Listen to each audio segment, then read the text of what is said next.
Gli gnocchi di patate con pesce sono buoni, leggeri ed economici, soprattutto se si usa un pesce non eccessivamente pregiato, come ho fatto io, che con pochi euro ho preso dei filetti di gallinella di mare.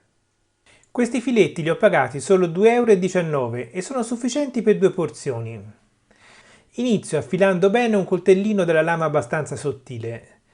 Mi servirà per staccare la pelle dai filetti. Inizio ad incidere la punta del filetto, poi lo giro e poi, aiutandomi un po' col coltello, un po' con le mani, alla fine riesco a staccare la pelle dal primo filetto. Eccolo qua. E poi faccio lo stesso con gli altri filetti. Ecco qua i miei 4 filetti. Passo il dito e qui sento che ci sono delle piccole lische. Con il coltellino incido da una parte e da quell'altra delle lische in maniera da scaltarle e scarto anche le lische che ci sono intorno al ventre. Ecco, qui sì, mi è venuto via anche un po' del pesce, ma non importa. Ecco qua, i miei 4 filetti a questo punto sono puliti e pronti per la cottura.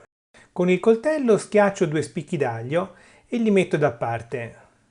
Poi prendo un rametto di prezzemolo, stacco le foglie, metto da parte i gambi e poi con il coltello trito le foglie in maniera abbastanza fine. Ecco, in questa maniera va bene. E anche il prezzemolo lo metto da parte perché mi servirà negli ultimi momenti della cottura. Metto in padella un giro di olio extravergine di oliva, poi metto l'aglio in camicia, cioè con la buccia, e i rametti di prezzemolo. Quando inizia a imbiondirsi aggiungo anche i filetti di pesce, interi in questa maniera perché poi si sfalderanno. Ecco, inizio a levare l'aglio con la camicia e poi sfumo con un po' di vino bianco. Per correggere l'acidità aggiungo del bicarbonato di sodio.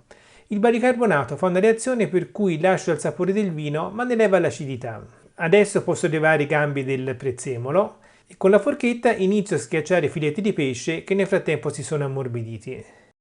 Ho preso una ventina di pomodori datterini. Con un coltellino dalla lama seghettata li taglio in quarti. Ecco qua, i nostri pomodorini sono pronti. Aggiungo subito i pomodorini nella padella con il pesce. Nel frattempo è arrivata ad ebollizione l'acqua salata per la cottura degli gnocchi. Manca veramente poco alla fine della ricetta perché gli gnocchi cuociono in un paio di minuti.